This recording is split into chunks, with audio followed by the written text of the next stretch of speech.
dengan tema kita di pagi hari ini, ucapan adalah doa. Nah, kalau sebelum-sebelumnya, di segmen sebelumnya guru-guru kita sudah ngasih tahu nih, kalau ucapan itu adalah doa, hati-hati kalau ngomong. Tapi Iya, Ustadz kayak Maulana. tadi orang yang nelpon, Nah, dia marah-marah, dia betul. doain orang. Betul, kalau itu justru sengaja. Loh kok sengaja? Karena kan kita tahu ilmunya. Doa orang yang terzolimi, insya Allah pasti akan dikabulkan sama Allah. Benar-benar. Nah, karena aku merasa terzolimi nih, ada orang yang jahatin nih aku gitu. Terus nggak sengaja, emang sengaja deh, justru sengaja kita doain yang jelek-jelek. Maksudnya biar apa? Biar nih orang jerak, biar tahu rasa, biar dia ngerasain nggak enaknya atau susahnya hidup gitu. Sengaja gitu. Itu ya dosa sih dosa, tapi kan kita kesel Ustadz, dan bakal dikabulin gak sih ucapan-ucapan doa-doa kita sebagai orang yang terzolimi ini? Mohon tausiahnya. Iya, makasih banyak Caca, Masya Allah, Tabarakallah. Izin Ustaz Ilman Ustaz Sam. Satu hal buat kita, ketahuilah Allah mengabulkan semua doa hambanya. Apakah itu kontan atau digantikan atau disimpangkan. Sekali lagi, dibayar tunai, kontan langsung diberikan, mujarab, atau digantikan yang lebih pantas untuknya. Atau Allah simpankan sebagai pahala untuk di akhirat. Maka ingat, mohon maaf kepada semua orang yang merasa tersakiti, terzalimi. Mumpun doanya lagi diijabah, ada baiknya doa yang baik-baik. Ini kesempatan loh. Kalau ada doa yang diijabah, kenapa tidak berdoa yang baik-baik? Ingat ya, jangan ada kata buruk dalam doa kita. Sekali lagi, jangan ada kata buruk dalam doa kita yang menyebabkan maaf, orang akan menilai buruk kepada kita. Orang akan menilai buruk dengan kita. Ingat, isi hati manusia tidak ada yang tahu. Tapi kapan ketahuan? Ketika sudah keluar ke mulut sehingga orang mengetahui atas apa yang ada dalam hatinya. Teko isinya nggak ada yang tahu. Kapan ketahuan kalau isi teko itu apa? Kopi atau teh? Mau tahu? Atau air putih? Ketika teko itu dituangkan isinya, keluarlah isinya, maka ketahuan kalau itu adalah kopi, teh, atau air putih. Atau air susu, atau madu. Masya Allah, tabarakallah. Makanya jangan pernah membiarkan di mulut kita ada kata-kata kotor. Sekali lagi, sebaiknya kalaupun ada orang yang zalim kepada kita, memang kita diperbolehkan untuk membalas dengan berlaku adil. Tapi itu saya rasa tidak menyelesaikan persoalan. Ada baiknya kita balaslah dia dengan kebaikan. Doakan dia kebaikan. Sekarang pertanyaannya, apakah orang yang zalim kepada kita bisa kita doakan keburukan? Dua yang harus kita lakukan. Yang pertama, doakan dia supaya dia berhenti perbuatan zalimnya. Hilang perbuatan zalimnya. Karena kita tidak boleh membenci orang. Yang kita benci perbuatan buruknya. Sekali lagi, jangan pernah membenci orang, tapi yang dibenci adalah perbuatan buruknya. Yang kedua, doakan dia supaya dapat hidayah. Jadi kalau ada orang yang berbuat buruk, sebaiknya dua doa ini yang harus kita bacakan.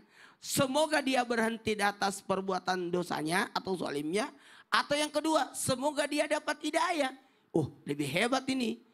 Ada baiknya, mohon maaf, karena mumpung kita lagi terzalimi, kenapa tidak berdoa yang baik-baik? Ya Allah, jadikan aku kaya. Gitu aja. Ya Allah, sehatkan tubuhku. Mumpun doa kita diijabah. Makanya ketika kita dizalimi orang, difitnah orang. Ayo Ustaz Sam, berdoa cepat. Kenapa saya Ustaz? Lagi dizolimin Ustadz Syam Yang atau gimana? kemarin. Oh Ya, gitu. diingat lagi orang-orang itu. Tapi Ustadz, tapi kan kalau terzolimi lagi sakit hati Ustadz. Ya inilah bahayanya. Lebih baik berdamai dengan diri kita. Sekali lagi. Berdamai dengan diri kita. Maafkan diri kita. Rubah. Makanya bagusnya itu orang-orang yang terzalimi itu bagusnya dihibur.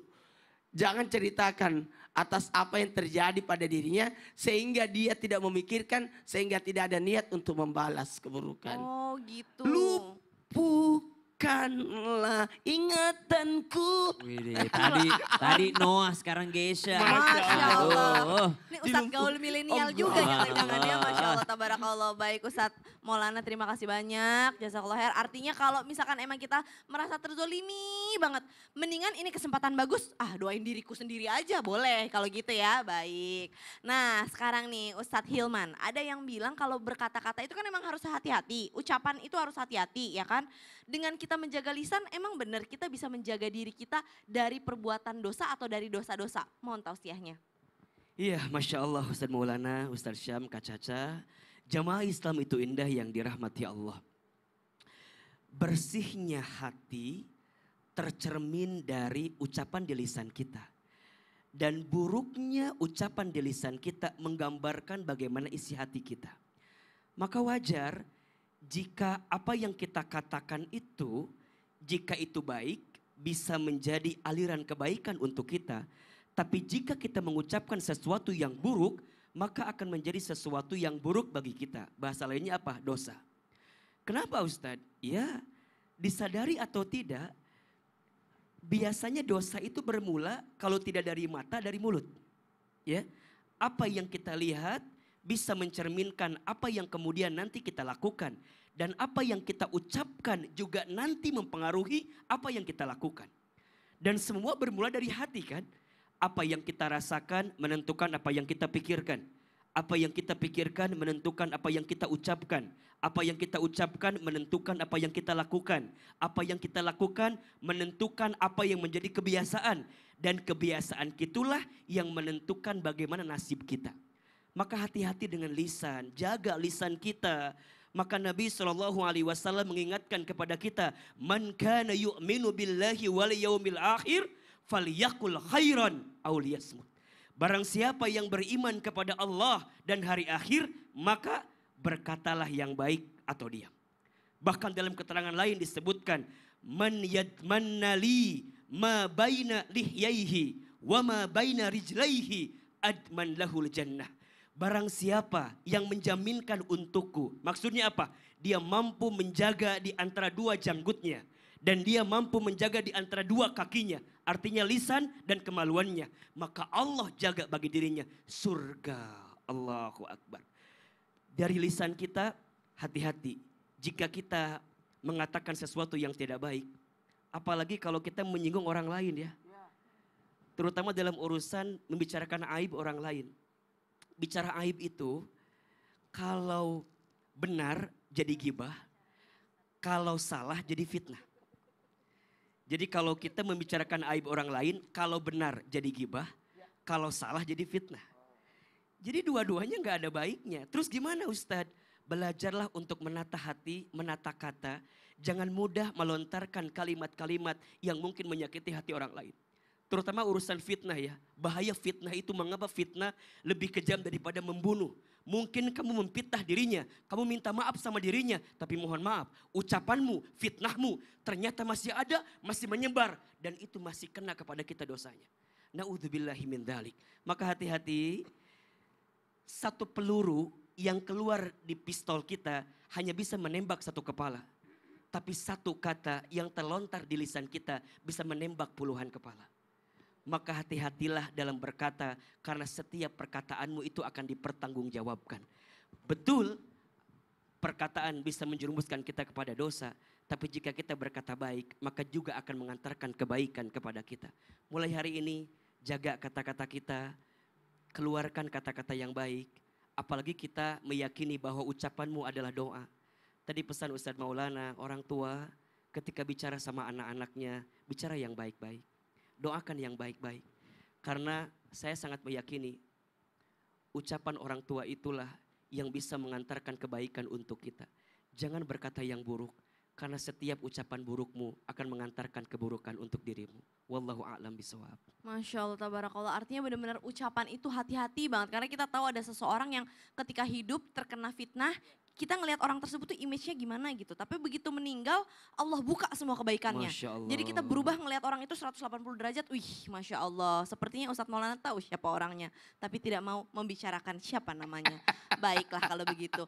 Ustadz Syam, jangan geleng-geleng, lebih baik kita belajar. Kita belajar apa lagi? Nah, kita mau berbicara tentang yang tadi Ustadz Syam sampaikan di segmen sebelumnya. Hmm. Kalau kita ada ucapan buruk atau dalam hati ada ucapan yang jelek gitu ya. Salah satu bentuk kasih sayangnya Allah kan Allah tanggalkan dulu nih sampai 3 jam sampai 6 jam.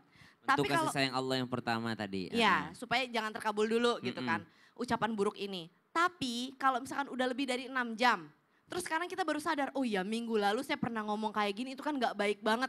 Gimana caranya kita bertaubat supaya ucapan kita itu tidak terjadi, ucapan buruk itu tidak terjadi. Mohon tausiahnya. Lanjut, bismillahirrahmanirrahim. Tabe guruku, Ustadz Hilman, Ustadz Maulana, Kak Caca, serta guru-guru kami dimakan Allah Subhanahu wa Ta'ala. Lanjut, kita bahas lagi bentuk kasih sayang Allah Subhanahu wa Ta'ala. Maka kami senang untuk membicarakan tentang kasih sayang Allah Subhanahu wa Ta'ala. Apalagi hari ini adalah hari Senin, mungkin sudah banyak yang hektik di rumah, hendak berangkat ke kantor nih, mau ketemu dengan atasan, laporan belum selesai apa segala macam. Kita membicarakan neraka, orang makin stres. Jadi kita bicarakan tentang kasih sayang Allah Subhanahu wa Ta'ala. Maka bentuk kasih sayang Allah Subhanahu wa Ta'ala dalam hal pertaubatan ini, ada satu ayat dalam Al-Quran di akhir surah Al-Baqarah, ba'da naqul a'udzubillahi minasyaitonir rajim. لا يكلف الله نفسا إلا وسعها لها ما كسبت وعليها ما اكتسبت ربنا لا تؤاخذنا إن نسينا أو أخطأنا. Subhanallah, doa yang sangat indah. La tu'akhirna in nasina au akhtana. Wahai Tuhan kami, jangan kau hukum kami. Please jangan hukum kami. Kenapa? Atas apa yang telah kami ucapkan, atas apa yang kami bersalah atasnya, atas apa yang kami khilaf, kami salah, kami lupa. Subhanallah. Jadi belum berbuat dosa aja udah minta ampun. Ini hamba yang mulia itu belum berbuat dosa dia udah minta ampun kepada Allah Subhanahu wa Ta'ala. Apatah lagi jikalau dia melakukan dosa, dia segera memohon ampun kepada Allah Subhanahu wa Ta'ala. Jadi kalau mau tahu orang yang mulia di sisi Allah Subhanahu wa Ta'ala, dia belum melakukan kesalahan, dia senantiasa memohon ampunan kepada Allah Subhanahu wa Ta'ala. Bukankah kita ketahui bersama dalam riwayat disebutkan Nabi sampai setiap hari itu tidak kurang daripada 70 kali memohon ampun beristighfar, atau dalam riwayat lain tidak kurang daripada 100 kali. Bahkan dalam sujudnya beliau sampai bengkak kakinya untuk melaksanakan sholat. Kata Ibunda Aisyah, untuk apa engkau bercapek-capek seperti itu? Bukankah engkau ini adalah maksum, orang yang tidak punya kesalahan, orang yang tidak punya dosa, dan sudah dipastikan masuk surga oleh Allah Subhanahu wa Ta'ala. Maka kata baginda Nabi SAW, tidaklah salah jikalau aku, apakah salah jikalau aku menjadi hamba yang bersyukur? Subhanallah. Maka memohon ampun sebelum melakukan kesalahan itulah yang mulia. Dan kalaupun sudah melakukan kesalahan, tadi ada doanya, la tu'akhirna in nasina au akhtana. Wahai Tuhan kami, dahulu itu kami khilaf ya Allah, dahulu itu kami lupa ya Allah, kami baru tahu efeknya sekarang ya Allah, ampuni kami ya Allah. Maka segeralah kembali kepada Allah Subhanahu wa Ta'ala. Bagaimana caranya kembali Ustadz? Maka cara bertaubat yang paling efektif adalah berhenti melakukannya. Kalau sudah tahu pernah menyakiti orang dengan kalimat-kalimat, maka selanjutnya hifdzil lisan. Jagalah lisan ini agar tidak terulang lagi menyakiti perasaan orang lain. Kalau pernah mungkin salah doa, maka bagaimana cara bertaubatnya? Mohon kepada Allah Subhanahu wa Ta'ala, ya Allah saya mau revisi doaku. Boleh nggak Ustadz kayak gitu? Boleh.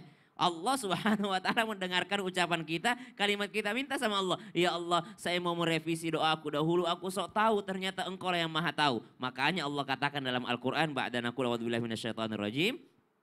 وعسى أن تكرهوا شيئا وهو خير لكم وعسى أن تحبوا شيئا وهو شر لكم والله يعلم وأنتم لا تعلمون. Boleh jadi yang kau tidak sukai itu baik bagimu, atau boleh jadi yang kau sukai itu tidak baik bagimu, dan Allah Maha mengetahui sedangkan engkau sedikit sekali mengetahui. Apa hikmahnya? Betapa banyak orang yang berterima kasih kepada Allah atas doa-doa mereka yang tidak dikabulkan oleh oleh Allah Subhanahu wa taala atau Allah gantikan dengan sesuatu yang lebih cocok untuknya. Wallahu taala a'lam. Masya Allah, tabarakallah. Artinya masih ada kesempatan untuk minta maaf Oh lagi sama iya. Allah.